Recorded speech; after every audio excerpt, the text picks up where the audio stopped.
Welcome to BioNTech's fourth quarter and full year 2025 earnings call.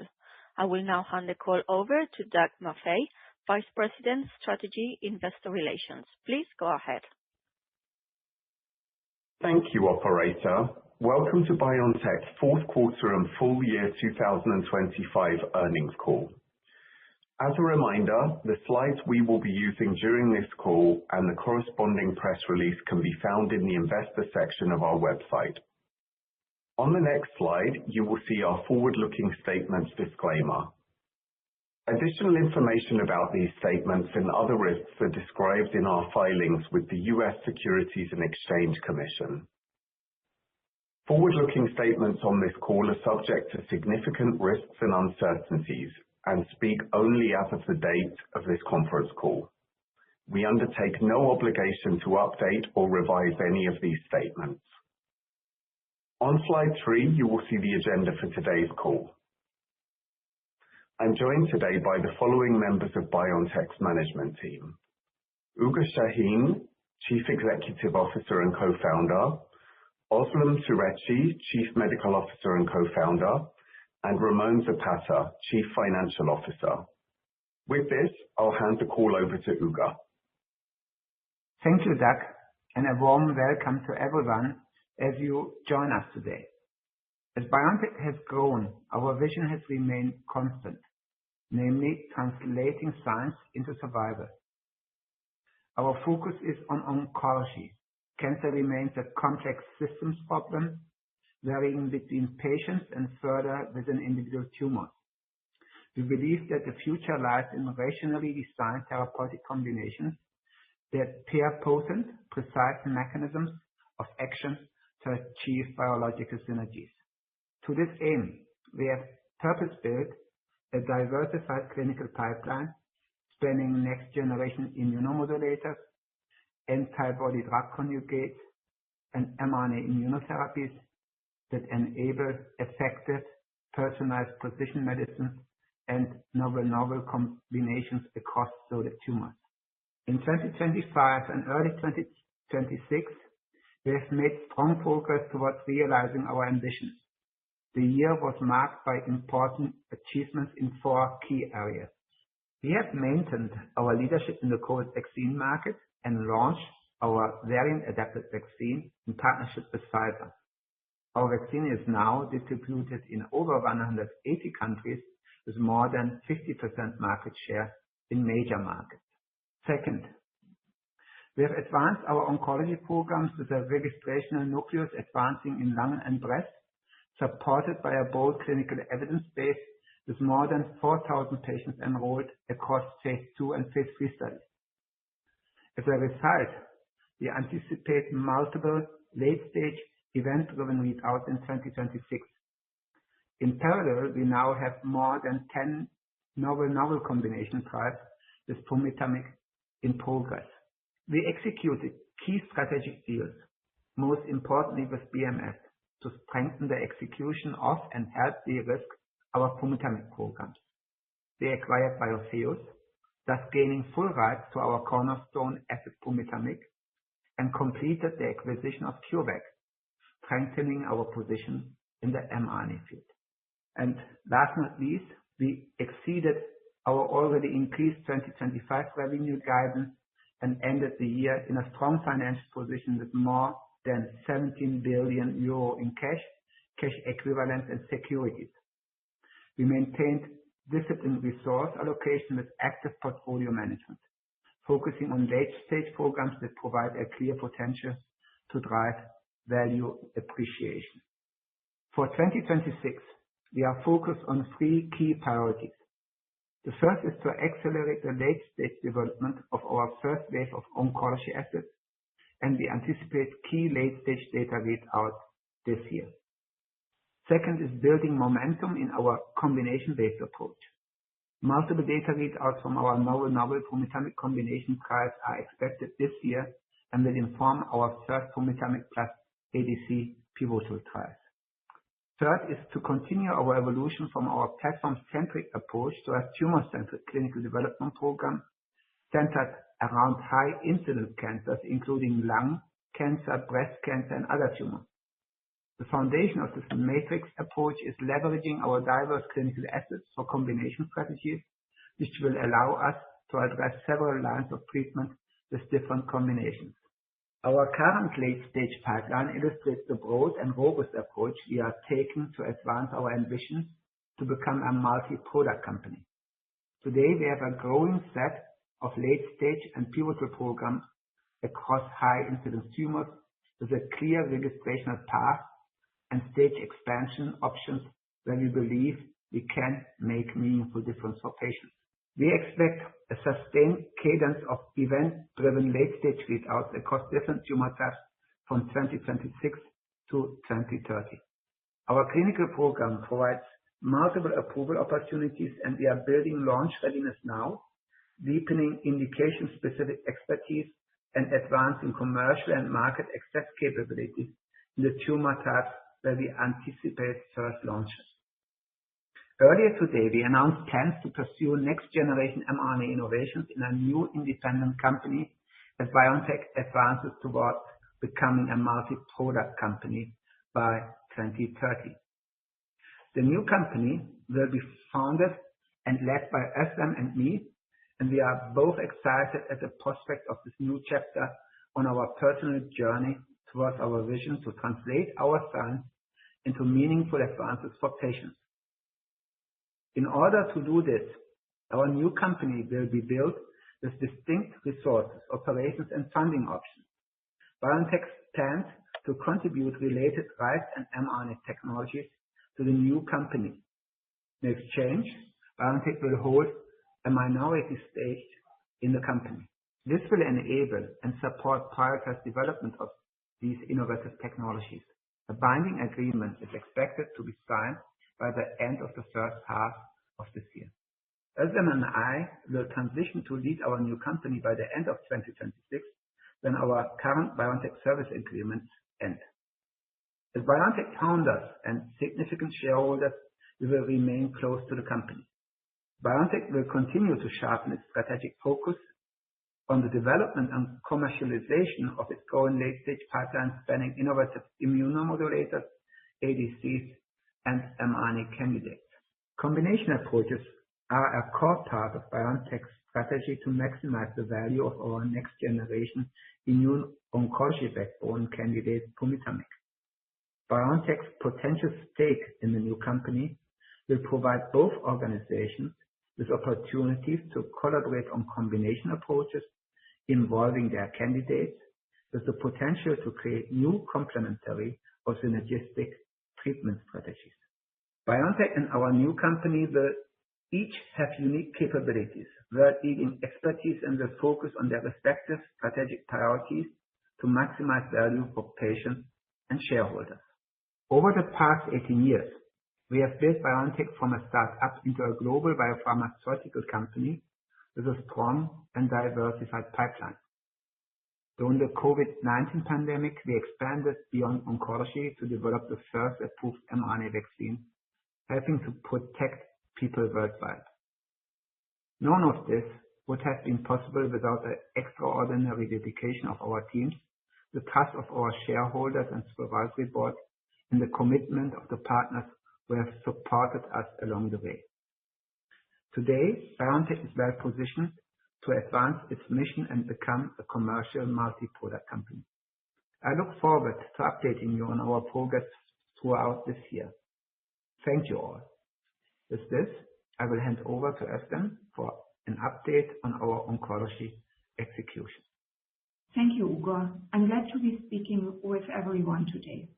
2025 was a year where we laid important foundational elements to enable us to execute our strategy in 2026 and beyond. We are executing a synergy-driven development strategy across 3 modalities in oncology. At the core of our approach is the rationale. The combination across these modalities can help prevent and address resistance and create conditions for more durable treatment responses, ideally translating into better outcomes for cancer patients from early to late stage. Last year, we progressed the development of assets across these modalities as monotherapy or in combination with current standard of care. We also gained a better understanding of how to prioritize, sequence, and stage-gate our development plans based on evidence, feasibility, and potential impact. During 2026, we expect to meaningfully advance our novel combination strategy with multiple data sets expected. The IO pan-tumor backbone of our combination-based development strategy is our PD-L1 VEGF-A bispecific antibody pumitamig. We and our partner BMS are pursuing a three-wave plan to develop pumitamig broadly, deeply, and in a differentiated manner across indications, disease areas, and treatment lines. Wave 1 is anchored in three foundational first-line programs: SCLC, NSCLC, and TNBC, each with a global phase 3 trial designed for registration and supported by studies that de-risk dose and setting. Through these trials, we aim to establish pumitamig in foundational first-line indications in combination with standard of care chemotherapy through global registrational phase 3 trials. Speed to the initial label is the key value inflection point, and it creates the platform for stage evidence-led expansion thereafter. In parallel, Wave 2 expands into additional indications. Alongside trials with registrational intent, we are running an expanding set of signal-seeking studies across tumor types to quantify effect size and guide evidence-led selection of the next registrational opportunities. Wave 3 comprises novel combinations, beginning with our in-house ADC. You can already see this happening, and we are also starting to combine pumitamig with our other next-generation immunomodulators. Wave 3 is designed to build durable differentiation and lifecycle options, and where the biology supports it, to increase depth and durability of response. The first two waves seek to establish and expand pumitamig in combination with current standard of care. These trials lay the foundation for our novel combinations. In 2025, we announced many of these indications and made significant development progress. For non-small cell lung cancer, small cell lung cancer, and triple-negative breast cancer, we completed our global phase 2 program, selected phase 3 doses, and initiated each global phase 3 trial.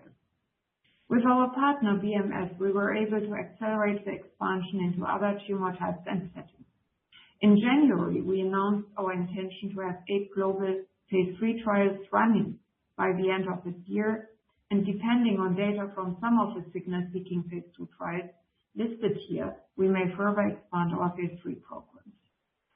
Two of the most recently announced phase 3 programs further expand our focus in non-small cell lung cancer, an area of high unmet need.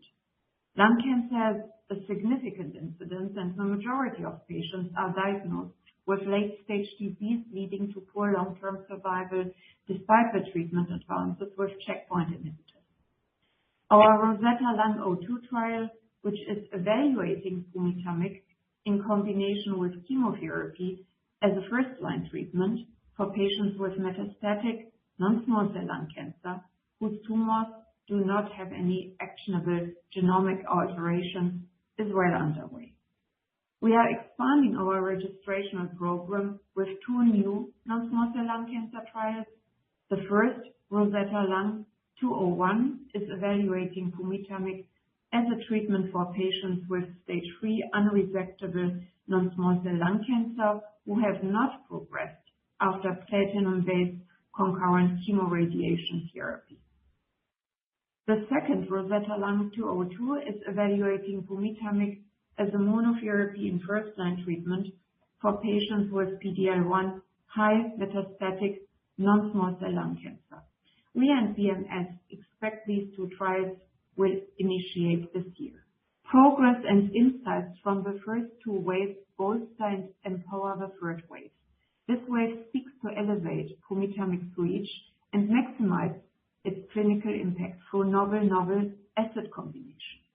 This is where we believe we can have the most meaningful clinical impact and are expecting to make significant progress in 2026. We are well positioned to advance pumitamig in combination with our in-house ADCs, supported by an extensive monotherapy evidence base. Across our first 4 ADC programs, we have generated single-agent clinical data in more than 2,800 patients to date, providing physician-grade insights into activity, durability, and safety, and guiding indication prioritization and combination design. Our primary objective is to combine the ADCs with pumitamig with registrational pathways. In parallel, where monotherapy activity is compelling and clinically meaningful, we will advance an ADC as a standalone opportunity, and there are in fact a couple of signals which we are encouraged about.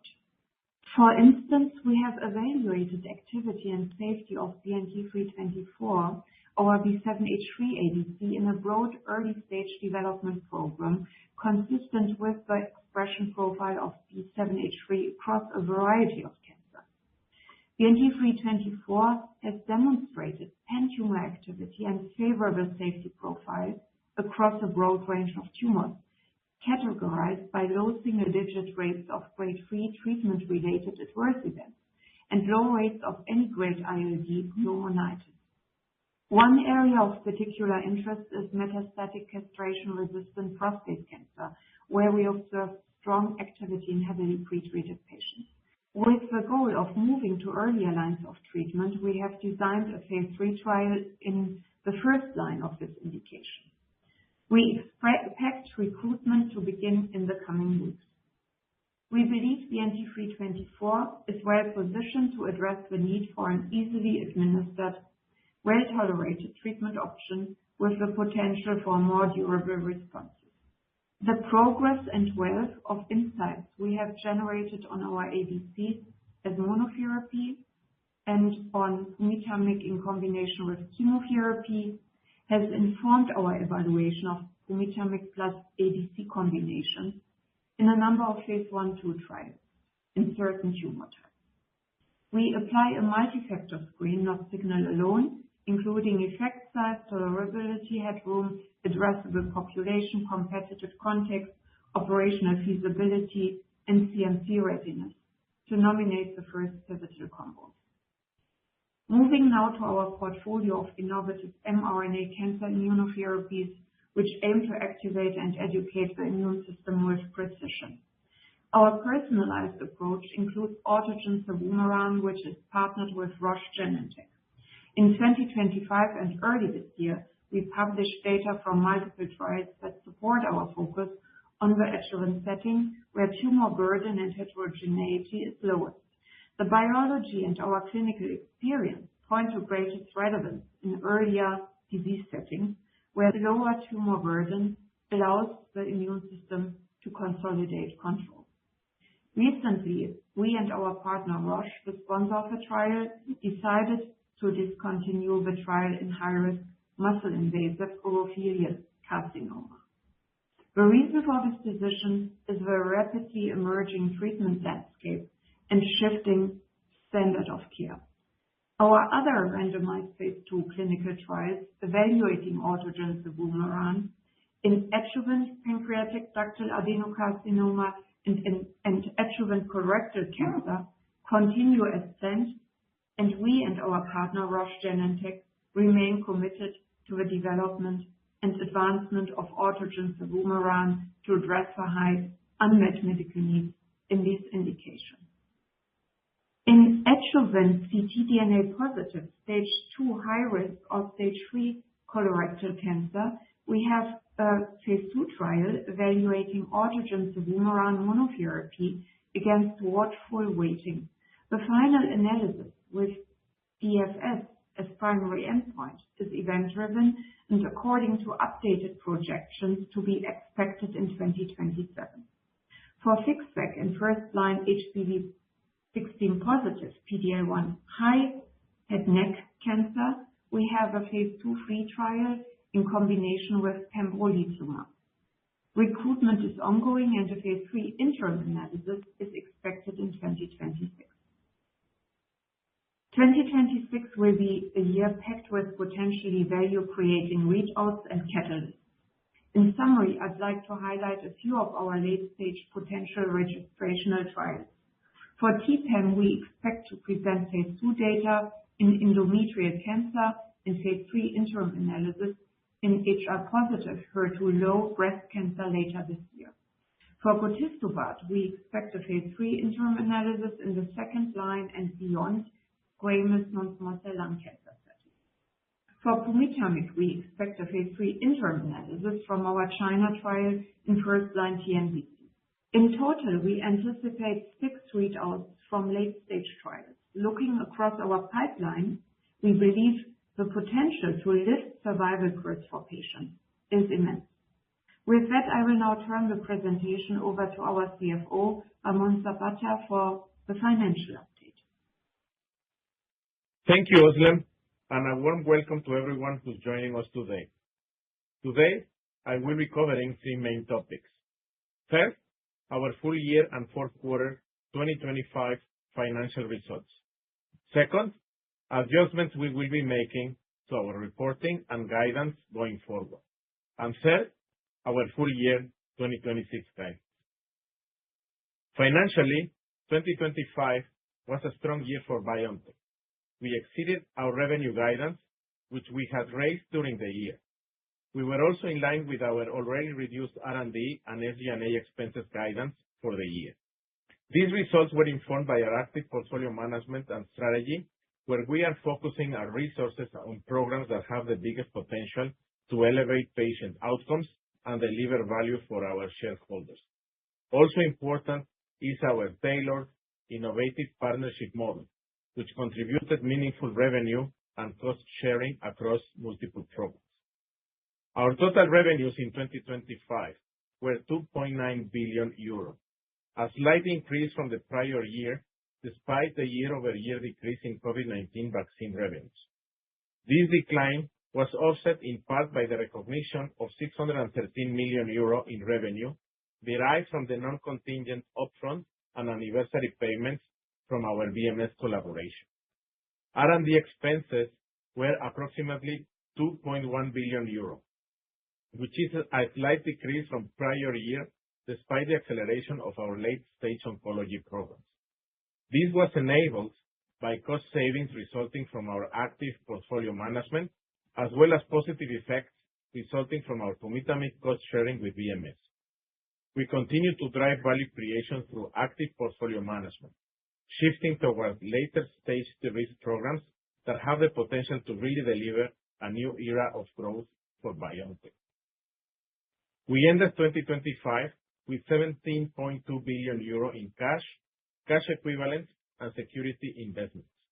Our strong financial position and dynamic R&D cost discipline will empower continued investment in our late-stage priority programs and preparations for commercialization of our diversified oncology portfolio.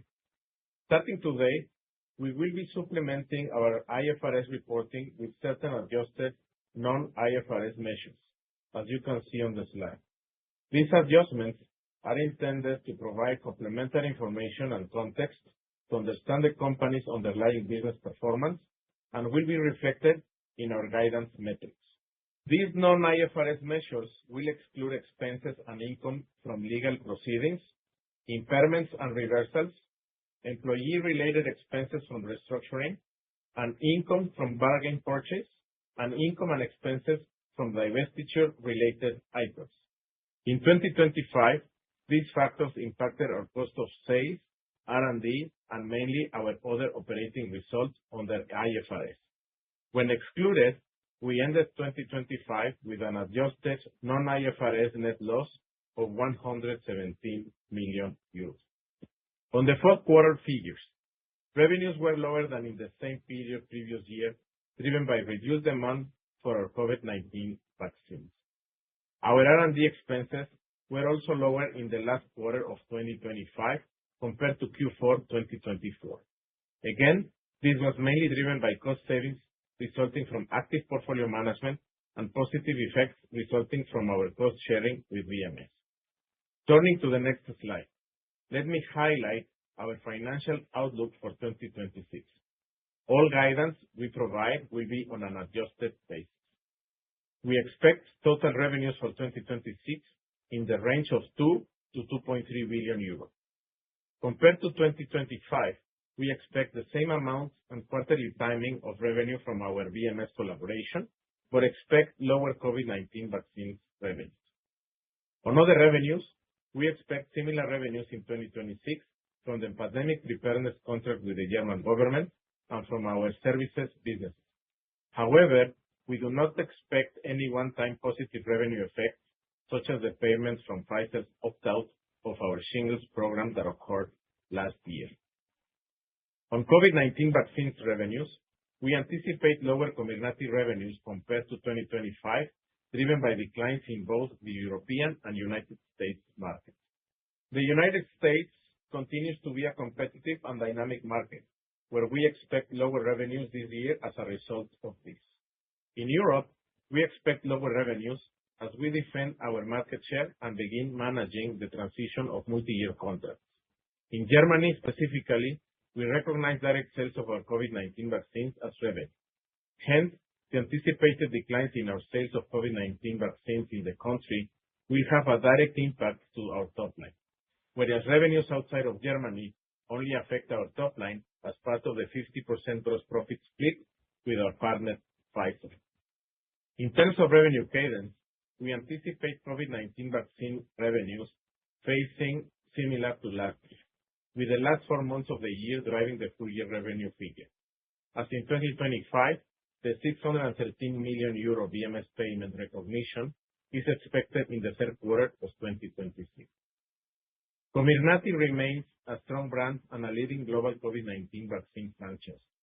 Given the lean structure of the business under the collaboration with Pfizer, we have in Comirnaty a cash-generative franchise with favorable economics, which we expect to continue as markets adjust to the endemic environment.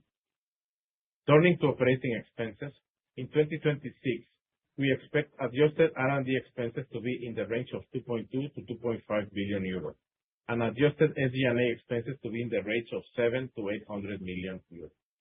We expect to increase investment into our priority late-stage programs in 2026 compared to the prior year, namely pumitamig, our ADC pipeline, mRNA immunotherapies, and respective combinations. Consistent with our portfolio prioritization strategy, we also expect to lower R&D spend outside of our priority areas this year. We will continue to follow the data generated by our pipeline.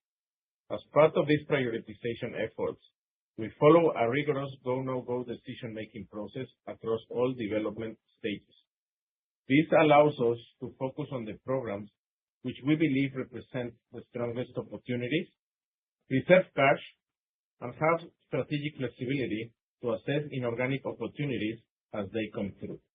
Our SG&A spend will be driven by our commercial build-out for oncology and preparations for our first oncology launch.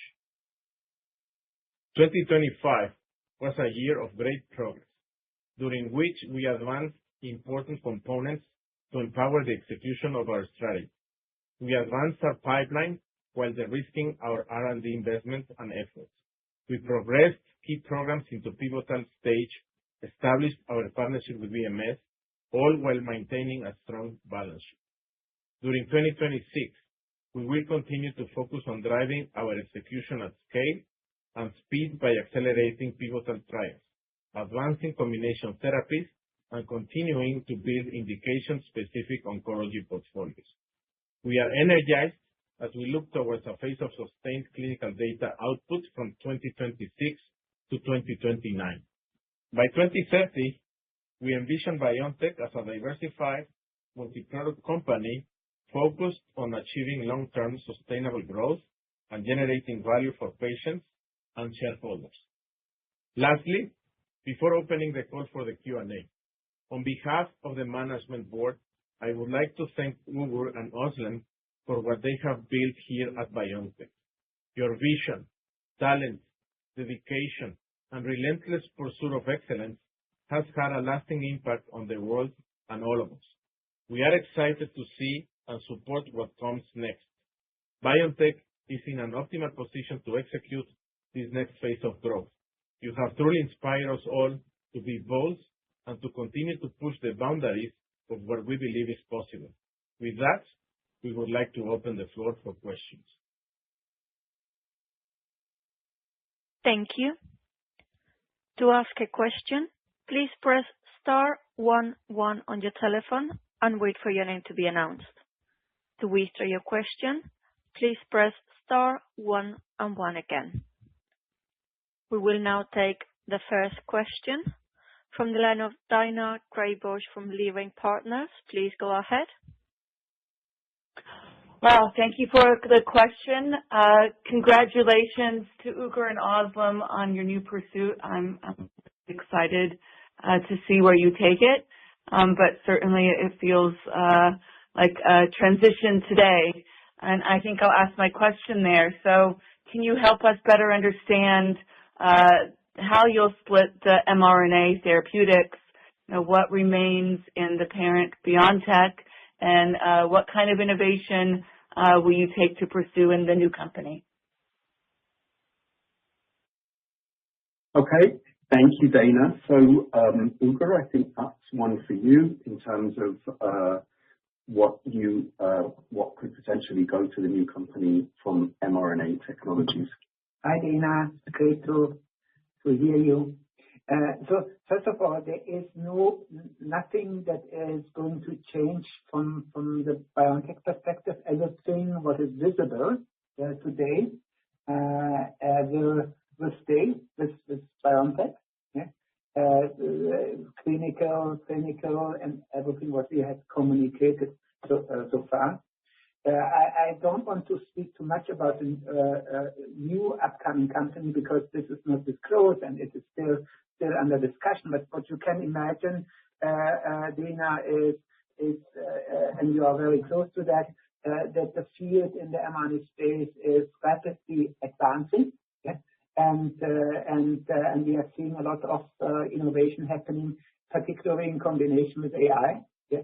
And we together felt really the need to address that by Özlem and I focusing on this chapter, on this type of endeavor to ensure that we can use basic technologies and basic IP that comes from BioNTech to build something completely new. And completely new means really next generation. Yeah? And we call the next generation everything that goes beyond the current generation. So that's the idea. If you allow me to add on the topic, and thank you, Dana, for the question. So I think it's just to reconfirm that there is no split of BioNTech's core mRNA capabilities. Our strategy and pipeline remains unchanged. We retain Comirnaty. We retain our mRNA oncology programs. And what is being discussed, as Ugur was just mentioning, with this new company relates to certain rights and mRNA technologies to advance next-gen innovation, while BioNTech continues to focus on executing its late-stage pipeline and, of course, preparing all of this for commercialization. I think it's also worth mentioning that we will continue to innovate in BioNTech. We have our innovation engines in Germany, in China, and in the US, and we will continue to deepen our efforts and pipeline in our immunomodulators, our ADCs, and our mRNA technologies and programs. Great. Thank you. Thank you. We will now take the next question from the line of Tazeen Ahmad from Bank of America. Please go ahead. Hi, good morning. Thank you for taking my questions. Another one maybe about, how you're thinking about management at the company. So the search for the new CEO, are you looking at internal candidates, or do you think that you would want somebody external? What is the profile that we should be thinking about for who you think should be leading the company into its next phase?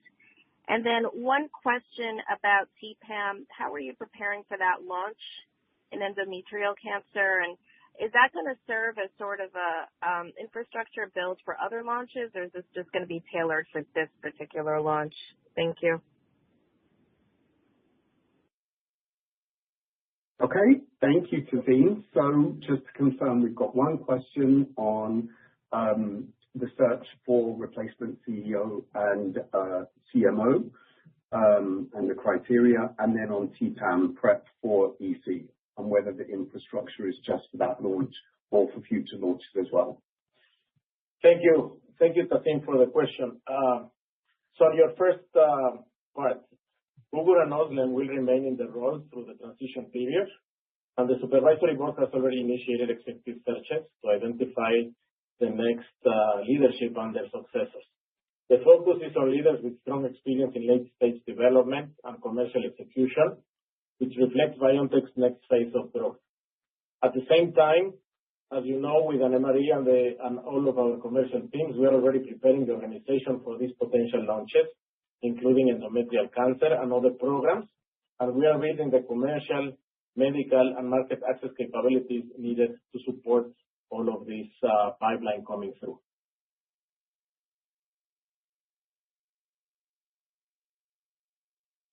Thank you. We will now take the next question from the line of Asad Haider from Goldman Sachs. Please go ahead. Great. Thanks for taking the question, and congratulations on the move and best of luck. I guess just one question, high level, just on the timing of the departure. It just seems like it's a very critical time for the company for a transition, given all the repositioning in recent months and the momentum in the late-stage pipeline. So I guess the question I have to ask is why now, ahead of very important readouts and the need for very precise execution during this important time? Thank you. Okay, thanks, Asad. So that was a question around timing. So it's a critical time for the company, which we recognize, getting ready for the launches of certain products and pumitamig. So why make this decision now? I take over the question, and then Ramon, you can add. I think from timing wise, we are talking now end of 2026 and not today. Yeah, so we have a clear plan for milestones and data readouts in 2026, and we believe it's really perfect timing for transitioning, because the company at the time point end of 2026 will already have a number of readouts, important readouts, but also what is the number of phase 3 studies that we plan end of 2026, 15 plus phase 3 clinical trials. And this is really about industrialization, and we need to get people on board who connect this with the scale that is needed at that moment. So if I would add to the answer, I think the plan aligns with BioNTech's continued efforts to sharpen our strategic focus on our growing late-stage pipeline. And as you know, this is spanning innovative immunomodulators, as I was mentioning, ADCs and mRNA candidates. So now you have two companies focusing on distinct strategic priorities and two tailored investment cases.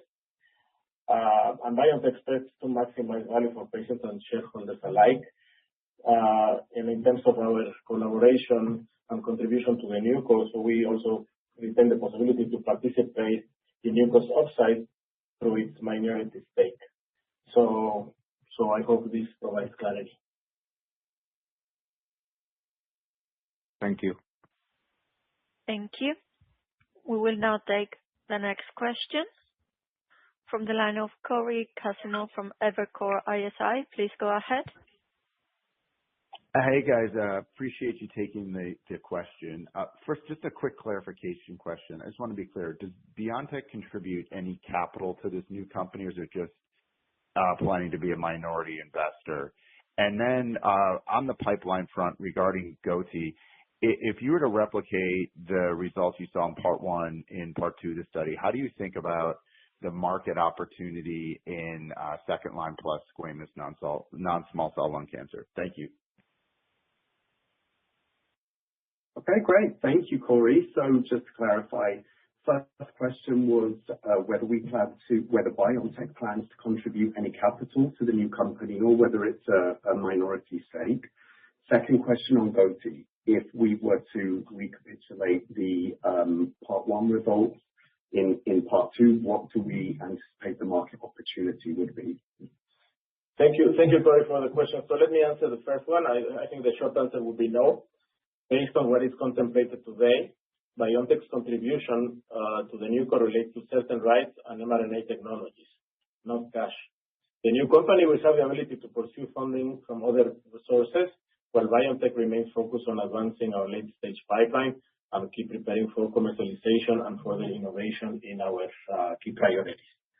And then about this, Thomas. Yeah, I think everyone knows that how difficult second-line non-small cell lung cancer is. There is no real disruptive innovation in space for almost 30 years now. And if the data are replicated with a OS hazard ratio in the range of 0.5, this would be a disruption. It would be game-changing for patients. And as you know, this is a very sizable patient population in non-small cell lung cancer. So we will come up with market projections once we really see the data readout. Great. Thank you. Thank you. We will now take the next question from the line of Jeff Meacham from Citigroup. Please go ahead. Hey guys, good morning. This is Jarwei on for Jeff. Maybe a question on the management transition. I know during the call you guys mentioned prioritization of R&D efforts, and I guess given the upcoming transition, how should we feel about the current late-stage pipeline prioritization and mid-stage pipeline prioritization versus, I guess, stability of it looking ahead? And then maybe another question on gotistobart. If the interim data were positive, could that open an avenue for an accelerated regulatory filing? Thanks.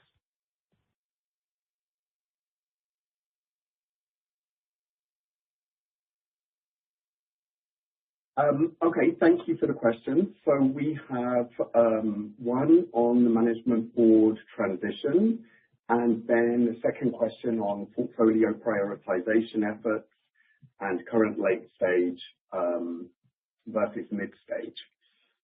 So thank you. Let me take the first part of the question, and then I allow Ugur to take the second one. I think in terms of priorities, and particularly strategic priorities, this transition does not change any of this at all. BioNTech remains focused on advancing, again, the late-stage pipeline and our mRNA oncology programs, while we continue to defend Comirnaty and prepare for commercialization. The organization, our governance structures, our scientific leadership that Ugur and Özlem have been building over the past years provides the stability that we need to bring this next, all the pipeline to the next stages of either innovation or development or commercialization. And as Ugur and Özlem will continue to lead the company through the transition period while the supervisory board conducts research for these successors, I believe that the company is well positioned to continue to move these programs through the different stages at speed and with the right, focus and really making this as available as soon as possible to our patients. Yeah, I can take the second question. Özlem, do you want to talk? Özlem was here. Yes, I can also take it. Depending obviously on the data we will see later this year from the interim analysis of the GOTI study, and if we can replicate the data we have shown in the initial part of the study, there's absolutely a potential regulatory path forward for an accelerated approval.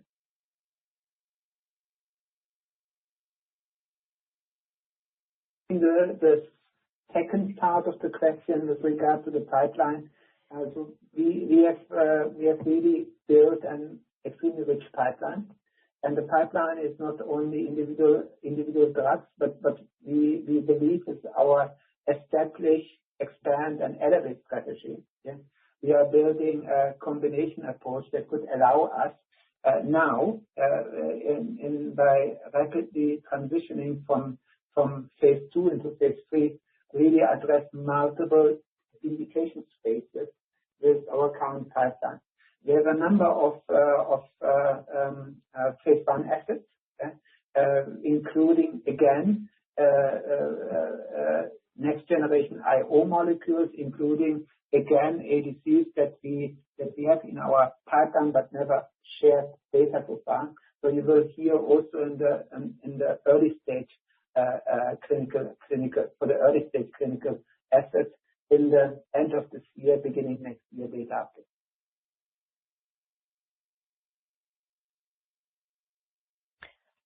Thank you. We will now take the next question from the line of Terence Flynn from Morgan Stanley. Please go ahead. Good morning. This is Chris on for Terence, and thanks for taking our question. We have a two-part question for Autogene's trial in colorectal cancer. Just kind of wondering what level of details are you planning to give for the update in early 2026? And then for the DFS primary endpoint, how do you define the bar of success? Thank you.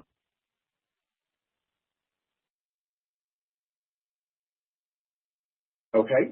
So thank you, Chris. So that was Autogene's boomerang in CRC. So what level of details in early 2026, and what is the bar for success?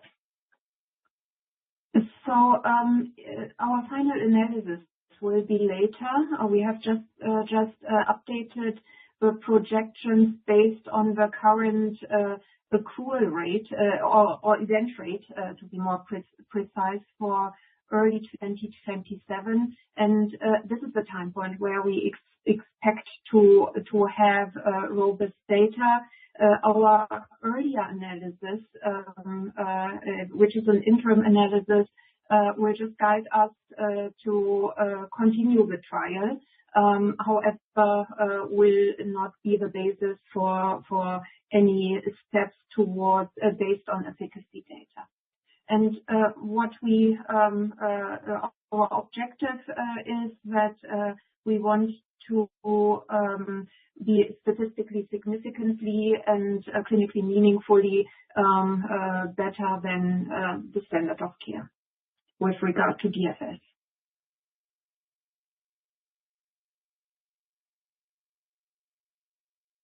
Thank you. We will now take the next question from the line of Evan Seigerman from BMO Capital Markets. Please go ahead. Hi, guys. Thank you so much for taking my question. I wanted to touch on the upcoming phase 2 interim data for BNT113 in first-line head and neck HNSCC. Can you talk about some expectations for this interim analysis? Could we potentially see 6 or 12-month OS data? And more importantly, how are you thinking about the potential trade-offs on efficacy and safety here? I know there's been a lot of development in head and neck, so I just want to understand how you're trying to position the product relative on efficacy and safety. Thank you. Okay, great. Thank you, Evan. So just to confirm, that was a question on 113, frontline head and neck, and our expectations for the data from the interim analysis, and also any perspective that we have on the trade-off of efficacy and safety. Ugur, would you like to take that one? And then maybe Özlem can add detail. Yes. So this is PFS-based, event-based endpoint, and that we expect in the late second half 2026, and its patient population is HPV positive. Head and neck cancer patients, you know that this is a patient population that is increasing in the industrial states, and depending on the hazard ratio, this could give us a path towards registration, and also depending on the further readouts that are the later time readouts that are based on OS. This could also give us a path based on a full approval on curious about the outcome of this trial. We have published strong immunogenicity data in this patient population, and so this is a potentially a registrational trial and important readout.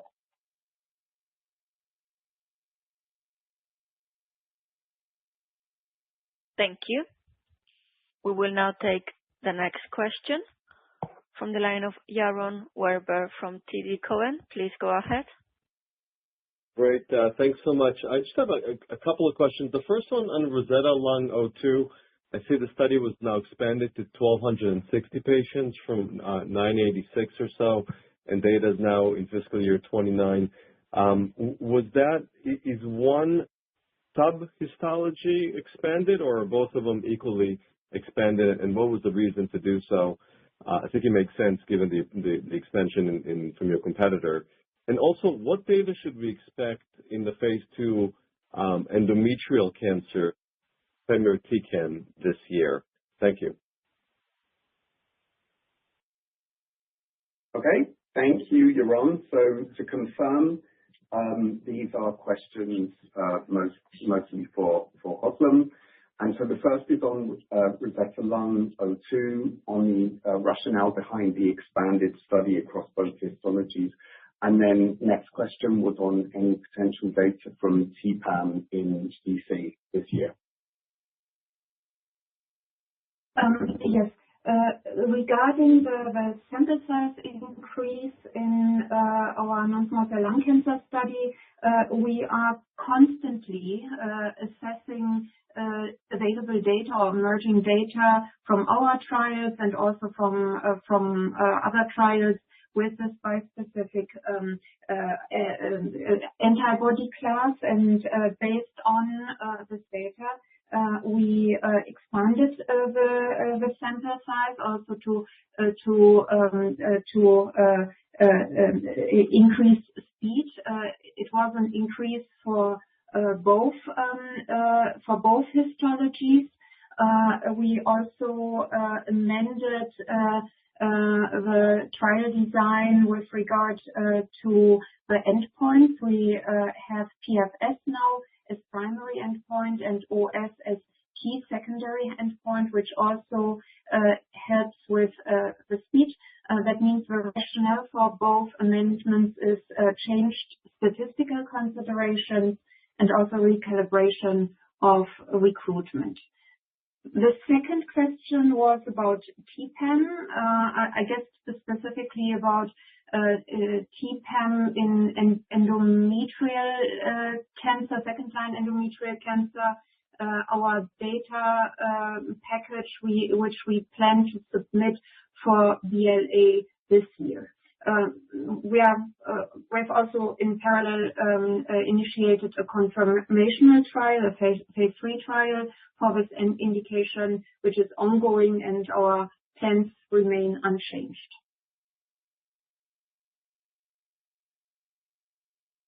Thank you. We will now take the next question from the line of Akash Tewari from Jefferies. Please go ahead. Hey, this is Manoj on for Akash. Just one from outside. Are you still planning to take BNT324 B7-H3 ADC combo to registrational studies in lung indication? And also, do you expect any revenues from cancer vaccines BNT113 and BNT122 in 2026 through any accelerated approval pathways as your base case? Okay. Thanks, Manel. So I struggled to hear all of that, but what I gathered from that is on 327, any plans to take a combination into registrational lung study? And 324, sorry. 324. Okay. Yeah. Sorry. Yeah. Okay. And then second question was whether we expect any revenue from cancer vaccines in 2026. So Ramon, that one could be for you. Yeah. For 324, as you know, 324 is evaluated with 327 in multiple cancer indications, including lung cancer.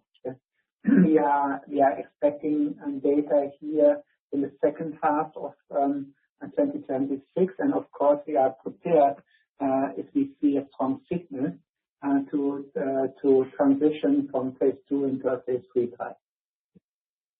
And then in terms of potential revenues from our cancer vaccines, all these programs are still in the clinical development stage, so we do not expect revenue from them in 2026. The value from assets such as BNT113, they are reflected in the clinical milestones and potential approvals we are working towards rather than near-term revenue contribution.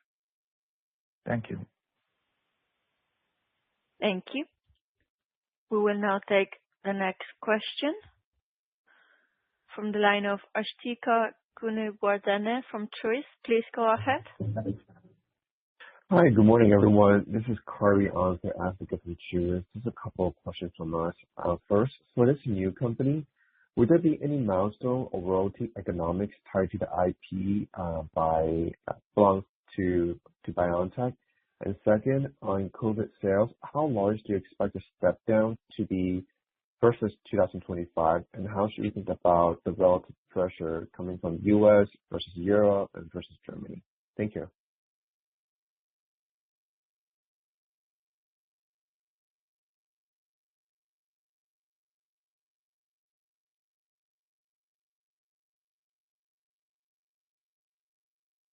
Can someone repeat the question?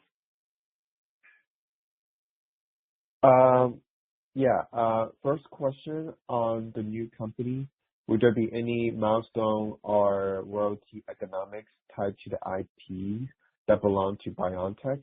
And second, on COVID sales, how large do you expect the step down to be versus 2025? How should we think about the relative pressure coming from the U.S. versus EU versus Germany? So thank you for the questions. So on your first questions, we are not providing any specific financial guidance related to the potential transfer of the related rights and mRNA technologies to the NewCo at this stage. The terms of the transaction, including any potential IP-related consideration, are still under negotiation and will be defined as part of the binding agreement expected by the end of the first half of 2026. What we can say is that we do not expect a material short or mid-term financial impact for BioNTech. Now, in relation to your question around Comirnaty and COVID-19, so we do expect lower COVID-19 vaccine revenues in 2026 compared with prior years as the market continues to normalize and demand becomes more seasonal. And so, saying that Comirnaty remains an important franchise for us, we continue to generate meaningful cash flows. We continue to have very meaningful market shares, and it's helping us to fund ongoing R&D investments in a big way. So our focus is really to managing this transition while we continue to advance our oncology pipeline and prepare for potential launches.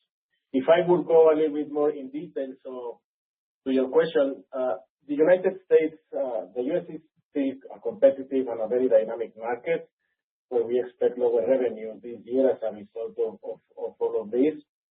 And then in Europe, as I was mentioning during the presentation, we expect lower revenues as we are defending now our market share and begin the managing of the transition from multi-year contracts to now a more seasonal demand of utilization and revenues. And then this year specifically, Germany is an important effect because we recognize direct sales of our COVID-19 vaccines directly. So the anticipated declines in our top line in the country will have a direct impact on our overall top line, whereas the revenues that are coming outside of Germany only hit our top line as part of the 50% gross profit split with our partner Pfizer. And that's as much transparency I can give you there. Got it. Thank you so much. Thank you. We will now take the last question from the line of Mohit Bansal from Wells Fargo. Please go ahead.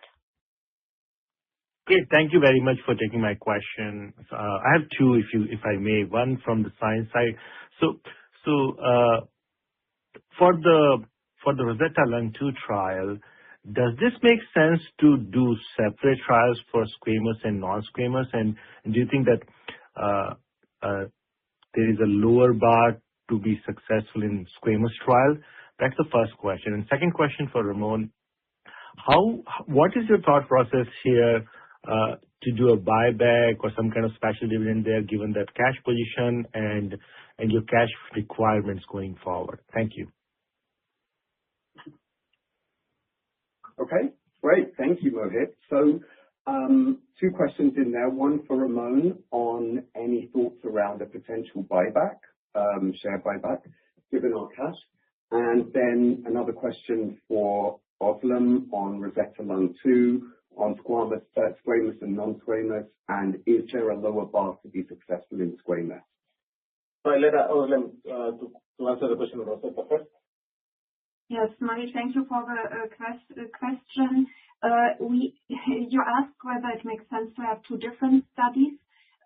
We, in fact, have in this study, in Rosetta Lung 2, both histologies separated. So it's technically like two studies in one, which gives us the best balance between speed and probability of success. Thank you, Özlem. And then on the capital allocation strategy and priorities. So this remains focused on advancing our late-stage oncology pipeline, preparing the organization for potential launches, and defending our Comirnaty franchise as well. We will leave our pipeline and all of these programs can really drive the next stage of growth for BioNTech and should get the resources they need when they need it. And outside of that, as we have done in the past, if there are assets or technologies that could help our late-stage programs be best positioned, we may look at ways to access those assets or technologies through strategic inorganic transactions, but to strengthen our early science pipeline. So no changes there either. Helpful. Thank you. Thank you. That's all the time we have for questions. I would like to hand back over to the speakers for closing remarks.